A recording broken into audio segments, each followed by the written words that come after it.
Hey there! If you've been listening to the show for a while, you know that we have great advertisers that support the show and keep it free for you.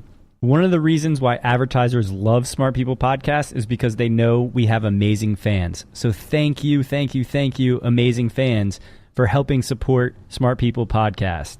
Right now, we have a survey that I'd like you to take to help us learn more about you. Just go to podsurvey.com/smart. The survey only takes 5 minutes. We're going to ask you some questions about yourself and what you like to buy, but it's completely anonymous. Your answers will help us find advertisers that are well matched to you, your interests, in the show. We want to make sure that we have the most relevant ads on this podcast, so please take the time to fill out this survey. When you're finished, you can enter a monthly drawing to win a $100 Amazon gift card. Once again, that's podsurvey.com/smart, podsurvey.com/SMART. Thanks for helping us find the best advertisers so we can keep the show free. And now, on to this week's episode. The podcast where we talk to smart people, but not necessarily done by smart people. That is an awesome question. This one goes down probably on one of my top 5. Hey, I like nutrition. I like to eat food. This is the coolest thing ever. We're going to do this forever. I wish I paid more attention in that class. You know, I'm going to be honest, I don't understand that. As a man, I don't get it. Welcome to smartpeoplepodcast.com. Hello and welcome to Smart People Podcast, conversations that satisfy your curious mind. I'm Chris Stemp. Hey guys, I don't know if you happen to see it or listen to it, but Smart People Podcast was recently featured on a podcast called Pod on Pod, where they review podcasts. Overall, they liked the show, which was great to hear. But one thing that I want to clear up is they kept talking about, I don't know who's talking most of the time. Is it John or Chris? It's just two white guys. First of all, John's Cuban, but nah, he's pretty white. But also, for the record, this is Chris, and I do almost every interview. I've done almost every interview for the past at least 50, I would say. And that is no knock on John. He does plenty of work, all the production, posting, editing, a lot of stuff. But he simply has a very full-time job that requires him to be at the office. So he can't be on the interviews where I have about 3 jobs, this being one of them, but they're more flexible. And I'm at home working from home a lot. So just for the record, if you hear an interview past probably 150 as a guess, it's me, Chris. All right, now that we've cleared that up, I have a question for you. Were you raised by a stay-at-home mom? That question probably evokes some serious emotion. If you were, you think, yes, and I'm proud of it. If you weren't, you think, no, and I'm proud of it, okay? The question becomes, is it better or worse to be raised by a stay-at-home mom? Or on the flip side, is it better or worse to have a mom who works? I personally was raised by a stay-at-home mom. Once I went to school, she volunteered and worked at the school. She worked prior to and after my kind of early childhood years, but I really relish those memories. I love my mom. She's one of the greatest people on the planet. And now I've realized, now that I have a very young 2-month-old, I kind of want my wife to be a stay-at-home mom. Unfortunately, we don't have that luxury. We're not rich yet. So this is a really interesting question for me. How does that affect children? Well, this week on the podcast, we attempt to answer that question. We are interviewing Professor Kathleen McGinn. Kathleen is one of the leading researchers on one of the new studies out of Harvard Business School's Gender Initiative. It's called the Working Mother Study, and it was authored by Harvard Business School professor Kathleen McGinn, our guest, Harvard Business School researcher Mayra Ruiz Castro, and Elizabeth Long Lingo of Mount Holyoke College. Never heard of that one. I'm not going to give away the answer. I'm going to let you listen to the interview. Going to get into the interview here. Thanks for the reviews, guys. Thanks for heading over to iTunes. Reach out to us, smartpeoplepodcast@gmail.com, or hit us up on Twitter @smartpeoplepod. We really love that. We love seeing you guys on Twitter. and hopefully respond when we can. But most importantly, tell a friend. We're always trying to grow this, and we appreciate it. Hope you enjoy this episode. Dr. Kathleen McGinn, and answering the question, stay-at-home moms, good or bad?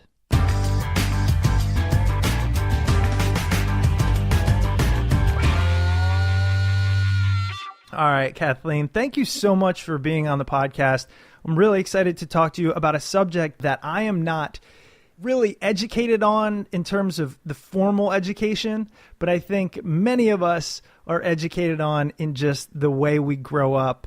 And we're going to be talking about the gender initiative and the roles of man and woman in the home and in the workplace. So I'm excited for that, and thank you again for being on the show. Well, thanks for inviting me, Chris. I'm looking forward to talking with you and all your listeners about employed moms. Yeah, absolutely. And as we were kind of discussing prior to me hitting the record button, I definitely, I grew up with a stay-at-home mom, and so I have some deep-rooted thoughts on the subject, and we will get to that. But prior to, as I was reading your bio, you're extremely accomplished. You've taught and got your doctorate from some of the best schools in the country. And so I just wanted to get a little bit of your background.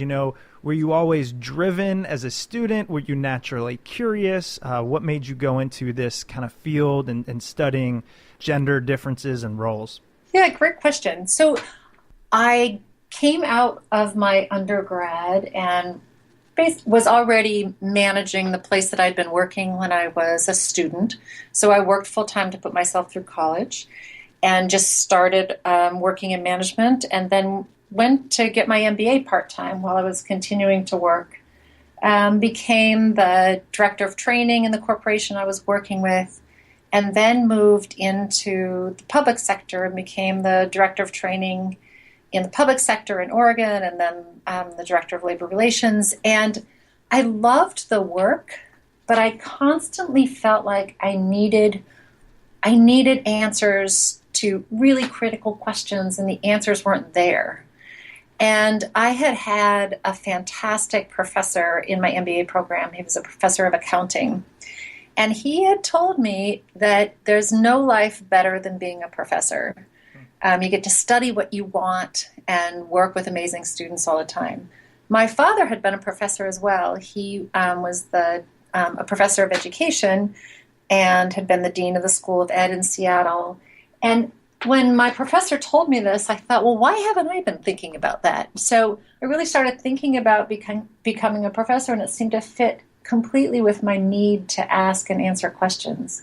So I went back to get my PhD after sort of having had a couple other careers, and fell in love with research. When I got my PhD, or when I went to get my PhD, I thought what I was going to be doing was teaching college. I love to teach. I thought that would be my career, and it turned out it was like catching a bug. I started doing research when I started at Northwestern. And the more research I did, the more I wanted to do it. The more questions I asked, the more I wanted to study them. So it just feeds me. I have to then dive in further, because I have thought about, I really envision being a couple of years down the line and being that smart professor up front, and then behind the scenes getting to do a lot of research and reading, because that's what I do on the podcast. I just try to feed my curious mind, and in the process feed others. So I love the idea, or at least the ideal, of being a professor. Making that transition from corporate America and then getting an MBA and a PhD while working and having a family, I have so many concerns about that. Along the way, were you like, did you ever think, I don't have time, I don't have money, I don't want to put in all the effort that goes into a PhD, especially from a program such as Northwestern? I didn't. It was always fun for me. So I do remember my brother. I'm one of 5 kids, and my brother was doing great. He was younger than I was, and he was making a bunch of money, and hadn't spent all these years in school, and I was still in school. So when I went back to get my PhD, he was like, "What are you doing, Kath? You could make plenty of money without this." And I said, I just really enjoy it. And my husband and I, so my husband's also an academic, we were talking about it the other night, and it can, so you can look at the degrees that we have and say, oh my heavens, that must have been a whole lot of sacrifice and hard work. But when you like research, it's just fun. Of course, it's a lot of work too. There's lots of hours, but it really wanting, just like your job, wanting to know the answers to questions and having found a way, like you found through smart people, and like I and many others have found through academic research, having a way to dig into and get information about the things you're really curious about is really, honestly, most of the time more fun than it is a sacrifice. Right. I've just always looked at and I guess after leaving undergrad, the thought of really testing and applying and all the things that go into that seems more daunting than the actual work once you're there. You got an MBA prior to your PhD and did both while working? So I got my MBA while I was working, my undergrad and my MBA while I was working pretty much full time. Wow. My PhD, so the first semester I didn't work, and then I started teaching. So, while I was getting my PhD, I was teaching MBA classes at Northwestern. So I suppose that was working, but it very much linked in with the research that I was doing. And it was an environment in which being able to teach was sort of an honor as a doctoral student to be able to teach. And I enjoyed that. It's a very nice balance. Sure. Doing research can be pretty isolating in the sense of, you're sitting with your data at your computer and you're writing. And teaching, of course, is very social and very interactive. So the combination of the two was great. So I suppose I worked. It was like working as an academic. Well, that is the dream when it doesn't feel like work, but it is work and you're getting paid for it. That is the dream. Yeah. So has your area of study always been kind of gender at work and in negotiations? It hasn't. So it has always been negotiations. So I came back because I had worked in labor relations prior to getting my PhD. What I really wanted to understand was conflict and the resolution of conflict. So that's what I studied from the very beginning with my PhD. So I have always studied negotiations, but I didn't study gender at all. In fact, I didn't even think about gender at all.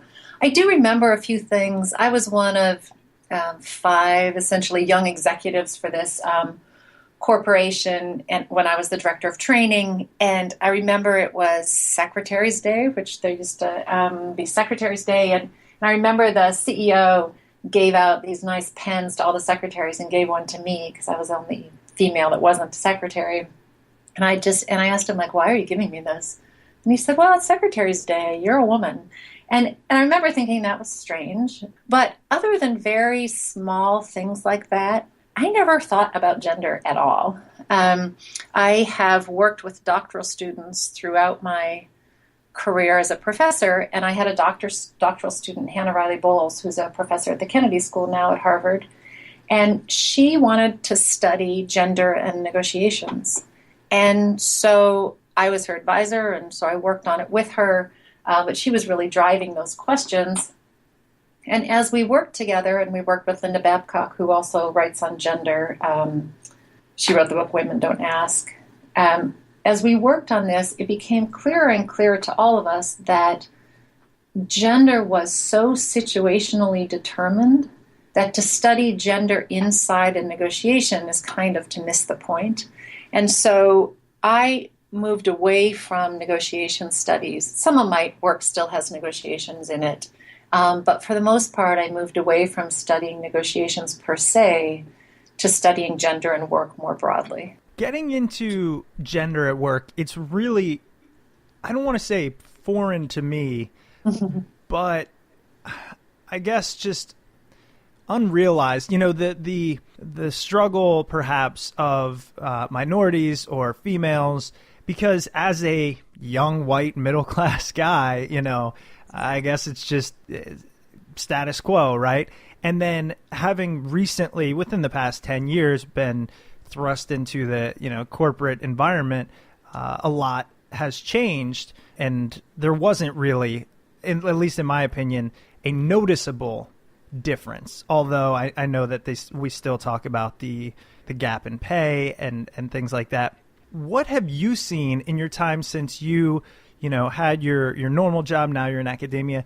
What has the change been like thus far, and where do we still really lack and need to kind of continue moving forward on? So let me answer. I think you're asking two questions. Mm-hmm. One is, what does gender mean for a white middle-class guy? Yeah. Which is a really important question. And the other is, how have understandings of gender changed over the last, say, 20, 30 years? So let me answer the first one pretty quickly, and then I'll spend some more time on the second. So your experience is very, very common. So we have a study, we're working with this large financial institution, and we interviewed all of the majority of their high potential vice presidents, directors, and managing directors. And it's a matched sample of men and women, and we were interested in people's identity as leaders. And so when you ask a woman to tell you about herself as a leader, gender often comes up. When you ask a man to talk about himself as a leader, gender never comes up. And if you go further and ask the question, do you think of yourself as a leader who happens to be a man or woman, or do you think of yourself as a woman leader or a man leader? For men, the question, like, do you think of yourself as a man leader? Like, that's an absurd question. Yes, it is. And none of them, they can't make sense out of that question. It's like, what are you asking me exactly? And to a person, they all say, I'm a leader who happens to be male.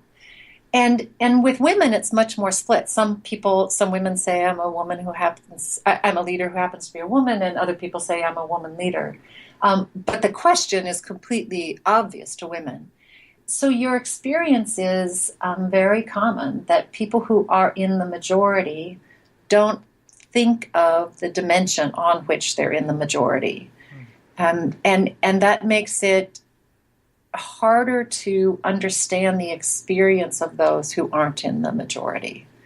So it's great when organizations have open conversations about things that not everybody experiences, because then people like you can understand what it's like to be female or to be an African American or to be a Latino, not personally, but have some clue about it. Sure. And that discussion is really, really important. Remember when we first started discussing gender more openly here at HBS, I remember one of my male colleagues, and this was many, many years ago, came up to me one day and said, wow, you work in a completely different place than I do. And I said, yeah, I do. So let me talk a little bit about the second question, which is, how have understandings of gender in organizations changed over the last few decades? So I have a study with Lakshmi Ramarajan, who's a colleague here at Harvard, and with Debbie Kolb, who's emeritus professor at Simmons. And we looked at 7 top media outlets like the New York Times, Wall Street Journal, Forbes, Fortune. And we pulled out since 1990, we pulled out every article that mentioned both woman and gender, we searched for either word, and work. And when you look at that set of articles over 20-some years, what you see is the way it's been talked about over that period has changed a lot. So when you look in the 90s, especially the early 90s, when there are articles in the paper about gender and work or women in work, it's primarily about bias, about stereotypes, about sexual harassment. So this was the time of the Anita Hill hearings and things. And that understanding of gender at work as a problem, a political and organizational problem, really dominated the discussion at that point in time.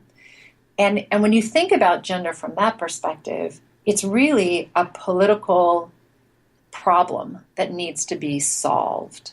And so there were lots of attempts at national levels and at more local organizational levels to deal with bias and stereotype. As as you go into the late 90s, the discussion, partially because unemployment was really dropping, and there was this war for talent. So McKinsey phrased the term war for talent. And what organizations really wanted was to make sure they had the very, very best people. People were talent. Knowledge organizations needed the very best people. That was the way organizations were going to differentiate themselves. And you couldn't have an organization that was going to somehow filter out half of the population. Because by 1990, women were about 50% of the graduating classes. They're now higher than 50% of the graduating classes in most of the colleges in the U.S.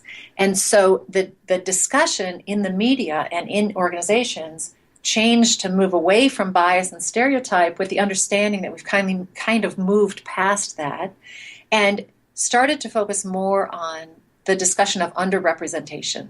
We really need more women. And specifically, we need more women at higher levels in organizations so that we're an attractive place to pull the very best talent in the world. All right, time for a break for our sponsor this week, Animoto. What's the best way to tell a story? What's the best way to get people to hear about your product or to show off your kids on the internet or to preserve your family memories? It's video, guys. The world loves video. There are 4 billion video views a day on YouTube. How many of those are thanks to you? Well, this week I'm here to tell you about Animoto, literally the easiest way to make a professional, awesome video. Animoto has changed the way we make video, and it wants you to give their video maker a try and see for yourself how easy it is. Animoto is drag and drop. In minutes, you can create something that would have taken you a very long time to do on your own. As I mentioned in a previous episode, my wife, who's a kindergarten teacher, recently made a video for her kindergarten class. And in the past, she's used some junky software that wasn't that good. This time she tried Animoto, thanks to my recommendation, and it was awesome. It looked great. The parents loved it. It took her minutes to learn the entire platform. And the best thing is, we're going to let you try it for free. Head over to Animoto.com. That's Animoto.com/smartpeople. Okay, Animoto.com/smartpeople. You're going to be able to use it for free for 14 days. And then when you go to purchase an annual subscription, you get 15% off. Don't struggle making videos the hard way. Use Animoto. You will be really impressed. And it's free for the first 14 days. Give it a shot. Animoto.com/smartpeople. All right, let's get back to the show. The idea was if you build it, they will come. If we have these organizations that are attractive to women, then women will be attracted. And it was a somewhat circular reasoning, but organizations started focusing on things like quotas, started really focusing on holding managers responsible for the diversity of their teams and of their groups.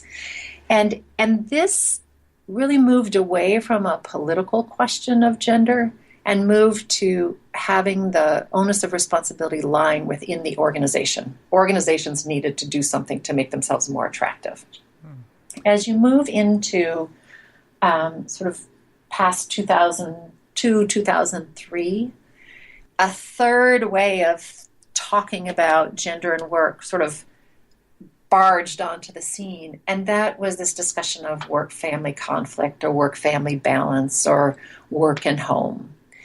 And this was all around the idea that individuals must make choices about where to put their time and energy.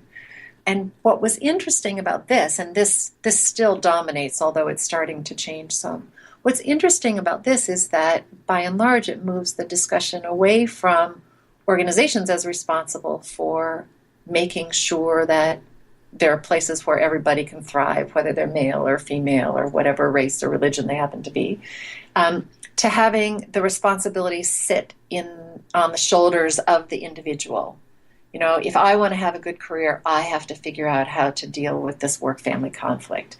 And the discussion just recently is starting to turn a little bit more toward organizations as needing to be places where people can live part of their lives, but that 24/7 organizations, which has become more and more common with cell phones and all of those things, 24/7 organizations are not functional places for individuals, nor are they necessarily good for organizations. So my colleagues Leslie Perlow and Robin Ely, Aaron Reed do research on the sort of the fiction behind work-family choice and how that's really driven by 24/7 workplace. So I think that sort of gives you the path of gender and work. Yeah, no, that was a great, I felt like I was walking through a timeline, and it was really good. And especially as many of the listeners know, man, as you were talking, I have a brand new baby, and my wife is a kindergarten teacher, and she's off for summer, but we're starting to think about, okay, when she goes back to work and you have a 4-month-old child, it's really just a new complex problem. And so I bring a lot of my own issues to the table. But before we kind of talk about that, or maybe it's in the same vein, I wanted to get back to and maybe clarify the point you made about the 24/7 kind of work cycle and what your colleagues are doing. Could you talk a little bit more about what they're finding and where we're going and where organizations need to move to? Because I don't think I completely understood the basis for that. Yeah, so Leslie Perlow has a study that she's been working with one of the major consulting firms for many years, where what she's done is she's worked with groups to identify what are ways to protect private time and what's necessary time for the organization and what's face time alone. And so they've created a set of interventions that are specific to the kind of work consultants do, but nonetheless give you an idea, sort of a flavor for the way other organizations could think of these things.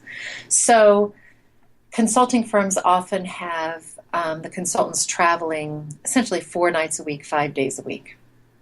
And one of the things that various pieces of research have shown is that both the organization that's hiring the consultants and the consultants are better off if they're not on site 5 full days a week.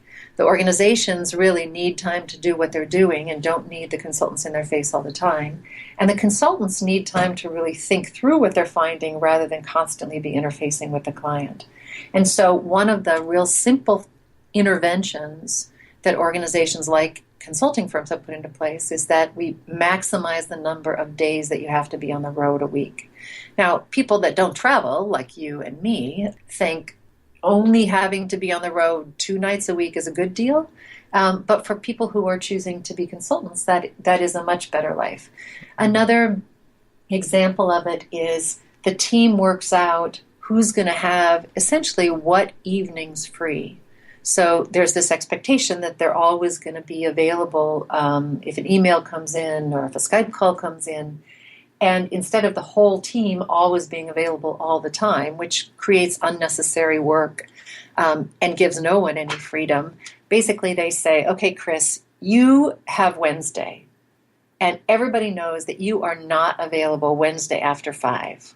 Period. We can't call you. We can't talk to you. Period. You're not there. And all of us know that, and we're going to cover for you. And Kathleen, you have Thursday. And Chris is going to be available on Thursday, but you don't have to be there. Much along the lines as doctors have done for a long time. When you're an on-call doctor, not every night of the week, but some nights of the week. So this was a pretty major intervention for consultants. So these are the types of things. And again, they have to be specific to the type of work that your organization does. But they're questions that organizations are starting to ask that we really weren't asking 5 years ago. I mean, the assumption was everybody had to be available and everybody had to be on the road, period, if you wanted to do this career. I see. Yeah. And what about the fact that given the increases in housing and the non-existent increases in wages are causing this problem of both parents need to be working, add on top of that the increasing cost of childcare, and we're creating what seems to be our own problem of not having the resources available to perhaps properly raise our children. Have you seen any research, or you or your colleagues do any research on that? Yeah, so because our study and the study of employed moms is across 24 countries, we do see that women are much more likely to be employed when there is better childcare available. So I think it goes somewhat counter to what you're suggesting. In the U.S., there is not very much really good childcare available, and what is really good childcare that's available is really expensive. And so people who choose to go to work, and lots of people work because they want to, and lots of people work because they have to.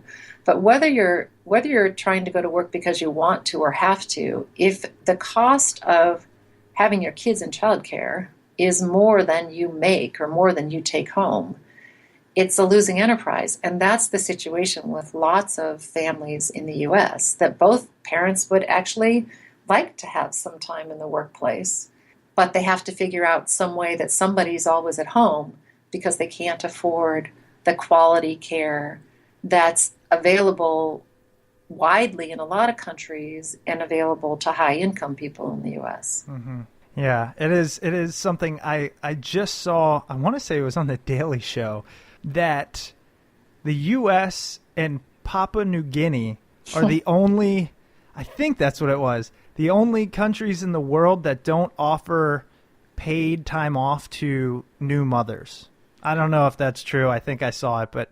Yeah, I don't think we're the only countries in the world, but in terms of developed countries, we are certainly an outlier in terms of both maternity and paternity leave. Yeah. So a really interesting article came out in the New York Times a couple weeks ago that looked at the extent to which paternity leave is really necessary if what we want to do is create greater equity within households. So lots of dads would like to spend more time with their kids, but when what happens is the woman has a child and she automatically gets whatever it is the organization gives, and some organizations have it paid and some don't, she automatically takes the time off. And by the end of 6, 12, 18 weeks, whatever time it is she takes off, she has become the primary caretaker, period.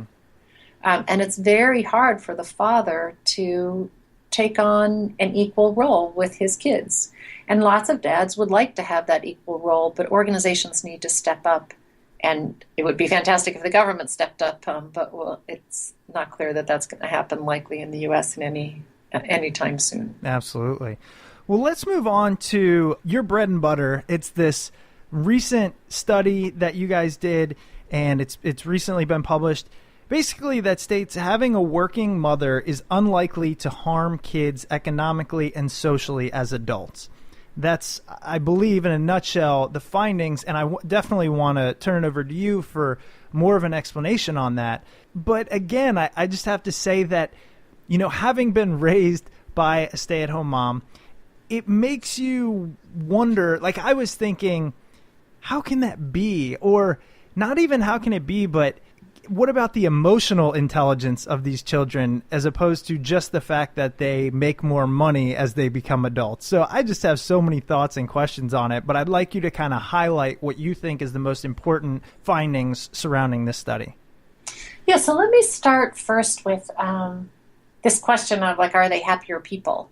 So there has been research over the last couple decades that's looked at the effects of maternal employment, employed moms, on young kids, both achievement and behavior. They don't measure kids' happiness, but they do say, is this kid doing well in terms of with friends and things like that.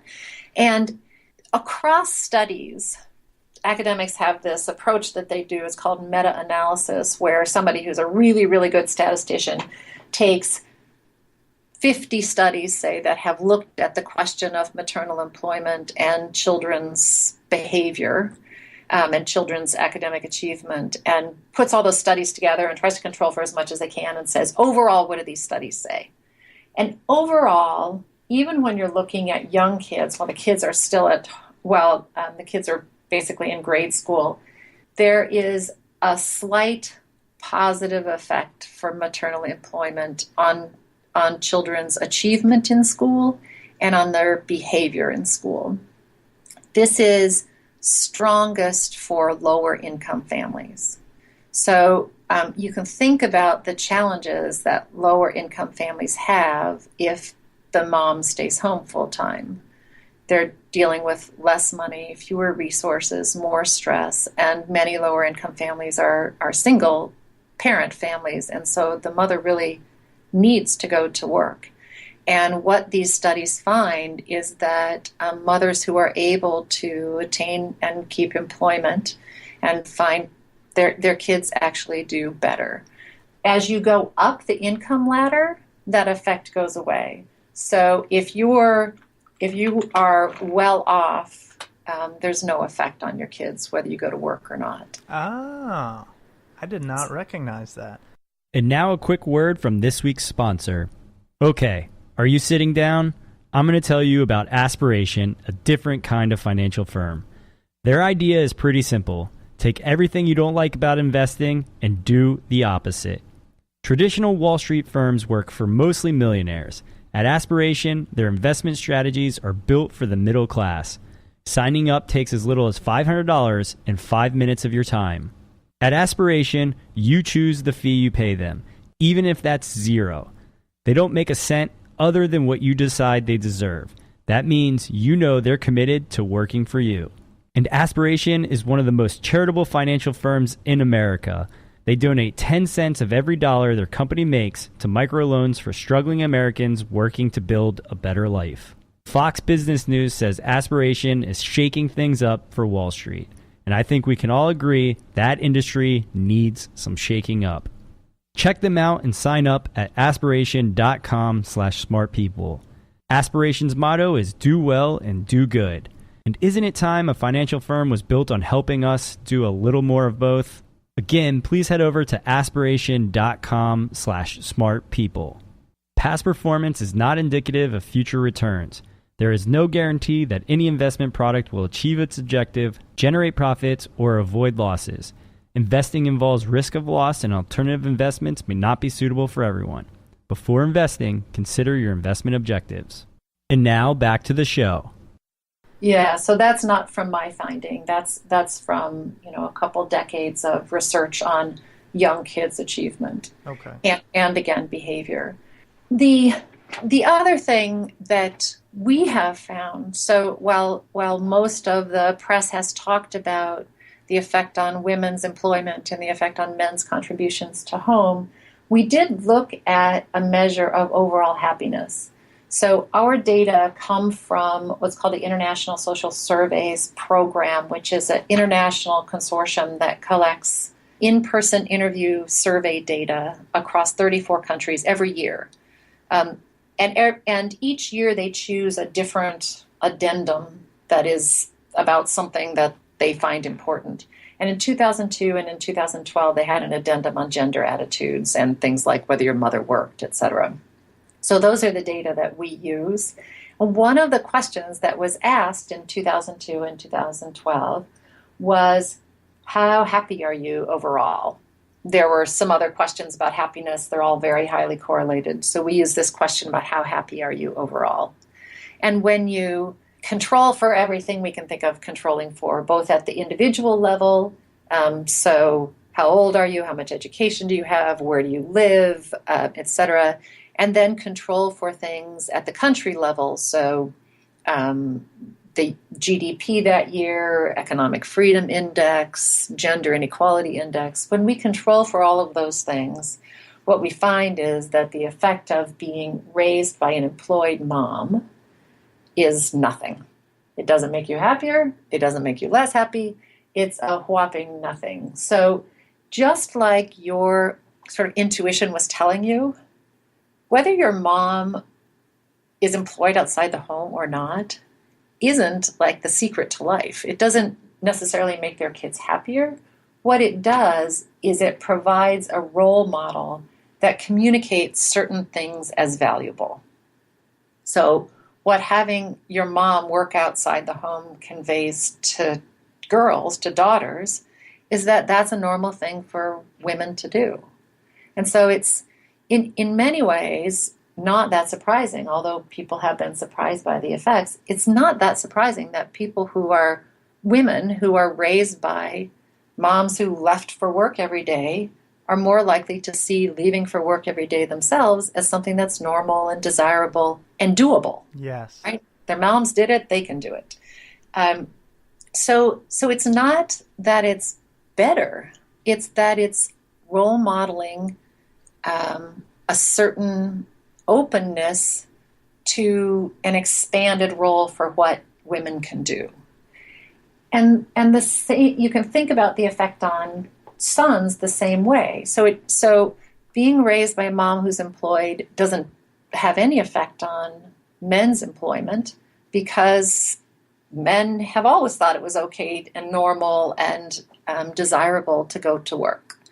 But what they do see is that people who live inside a home with an employed mom are expected to help. And so men who are raised by moms who were employed spend more hours caring for family members. Now, the question is about caring for family members, not children per se. So that could also include, for example, caring for parents or caring for other people in the family, but it's most likely primarily caring for children. So again, it's not about a working mom or an employed mom, because certainly moms who stay home are working. It's not about employed moms being better in the sense of creating happier children. What it's about is employed moms having the potential to reduce inequalities in terms of women in the workplace, because women think being in the workplace is normal, and to reduce inequalities in terms of contributions to the home, because guys raised by working moms think that guys have to help out too. That last part you said describes it so succinctly. I mean, you almost took what was going to be my next question out of my mouth, which was when I look at the summary of the findings that, adult daughters of mothers who worked outside the home are more likely to be employed, are more likely to hold supervisory responsibilities, earn higher income. In my head, I'm going, they're just following their mom's lead. I mean, essentially, it's just, what did mom do? Okay, I'll do the same thing. And so that does seem relatively unsurprising. However, I never thought about the fact that the more this behavior is modeled, then the better represented women will be in the workplace, and really how that shift will impact future generations and our economy going forward. Yeah, exactly. So it's not that the ideal is to have all women working. The ideal is to have all women and all men, and this is a admittedly idyllic world, is to have all women and all men be able to choose what they want to do in terms of their involvement in the workplace, in terms of their involvement at home, and not have that driven by these really strict mores of, this is what women do and this is what men do. Yeah, and it's really funny to think about. For example, when I look at one of my best friends, both his parents worked full-time in D.C. They commuted an hour every day each way. And my parents did it like almost completely opposite. My mom didn't work, at least after I was born. My dad was in the Air Force, and so he was gone for long stretches and home for long stretches.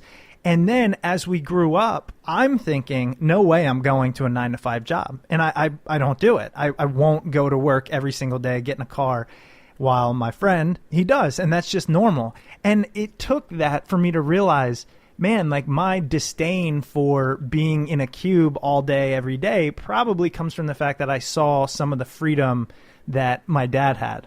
Yeah, absolutely. I think it's not at all surprising. And in fact, there's research that shows this. It's not all surprising, for example, that I'm a professor. My dad was a professor. It's not Right. surprising that you have a career that allows you a lot of flexibility in what you do, because that was something that you were used to with your father, at least when he was home. So I think it is not very surprising when you put it that way. And yet we have this discussion going about how moms who are employed hurt their kids. And there's just no evidence to support it. So especially one of the questions that's come up quite a bit is, well, is this just about rich moms? And it's not at all. So the women who choose to stay home, that's great. The women who choose to be employed, that's great. But those should be choices that they make because that's what they either need to for their family or they want to do, not just because they think, that's the only thing I can do. I think a lot of the reason people have this idea that working moms might do some kind of harm to children is that it seems almost natural, right? The mother is the caretaker. They are feeding them most likely, at least for the first couple months, perhaps the first year. And then when you look back to maybe over evolution, you think, yeah, well, the mom kind of was the one there, and then the men were out kind of hunting and all that. So when a mom drops a child off to be raised by someone else, it can seem almost like, wow, I can't believe you would do that. And it's not a huge surprise. It's very commonplace, and we will do it. But then as I think about that, it's like, well, back in the days of tribes, we had a number of people raising children all together in these communities. So is that kind of the stigma, you think, is like, how can a mom leave the raising of her child up to someone else while she goes to work? That's certainly the stigma. But as you're alluding to, there's only a very, very short time in the history of society where men trumped off to work and women stayed home in these isolated houses without anyone else around raising their children. That's a sort of post-World War II existence that just didn't last very long. So this, what we have in terms of this belief about the way families should be, is based on a very, very short time span where there were separate spheres for men and for women. If you go back past that, so whether you're thinking about agricultural families or families that were sort of more hunters and gatherers, if you think about it historically, those were places where lots of people lived together. And women weren't taking care of their children individually. Like somebody was taking care of the kids, and somebody was taking care of the vegetables, and somebody was taking care of the cooking. And that kind of living together in many ways is much better simulated in a large childcare setting than it is simulated in the home. I mean, so I have one daughter. I'm one of 5 kids, so there were lots of us around. But I have one daughter.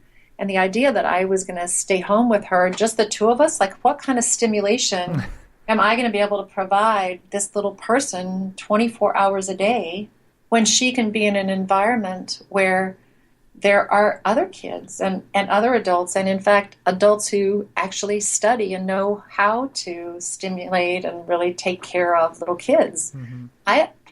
That's not something that I was born being good at, right? So this belief that somehow mothers just innately are fantastic at helping their kids learn and having them be stimulated. Some moms are good at it and some moms aren't. Some moms have fun at it and some moms don't. And some dads are good at it and some aunts are good at it and some grandmothers are good at it and some grandpas are good at it. So some people are better at some things than at others. So the idea that somehow the mother is the only person that can provide a healthy environment for your kid, of course you want mothers to be involved. You want dads to be involved too, right? From my perspective, the ideal way to raise a kid is in a big family with lots of different people around. But that's not the world most of us live in anymore. Mm-hmm. I mean, I would have loved to raise my daughter with my siblings and their kids, with my parents around, and with everybody having a role. But they live on the West Coast, and I lived on the East Coast. And so that way of raising children, which really was the way that society has raised children for, millennium, isn't available to us anymore. Mm-hmm. Well, it's really an enlightening topic, and the research you're doing and this study that you guys just published, I mean, it's fantastic. I hope it kind of changes the paradigm, or at least the discussion on how we view gender roles in the workplace and how that correlates to who's raising kids. And I just really, enjoyed learning about this.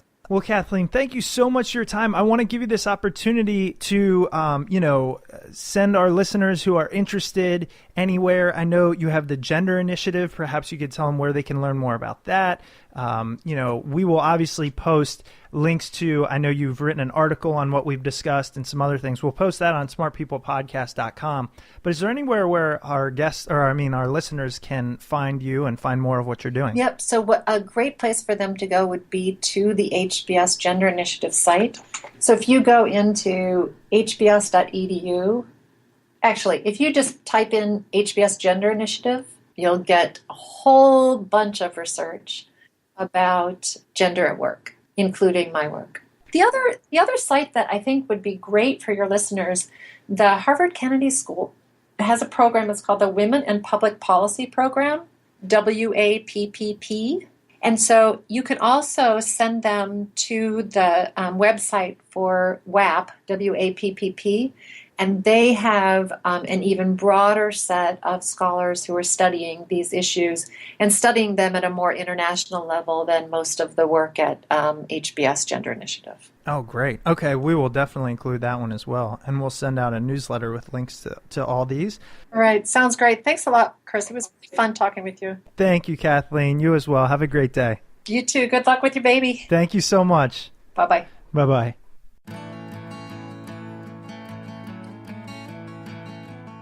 Welcome back. Hope you guys enjoyed this week's episode with Kathleen McGinn. I'm going to keep this week's outro short. I've had a long day today. Started off with a volunteer session for a web development program, and now we have a delicious smelling chicken pot pie cooking in the oven. Can't wait for that. If you enjoyed this episode or any episode of Smart People Podcast, please head over to iTunes and Stitcher and leave a rating and review over there. It seems like such a small thing, but it actually does help support the show. So thank you in advance if you head over to iTunes or Stitcher and leave a rating and review this week. If you'd like to reach out to the show, you can find us on Twitter at SmartPeoplePod, or you can shoot us an email, smartpeoplepodcast@gmail.com. Thanks again for checking us out.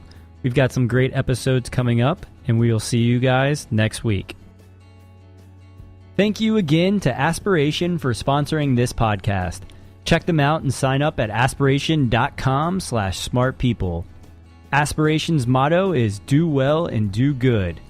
Again, that's aspiration.com/smartpeople. Past performance is not indicative of future returns. There is no guarantee that any investment product will achieve its objectives, generate profits, or avoid losses. Investing involves risks of loss, and alternative investments may not be suitable for everyone. Before investing, consider your investment objectives.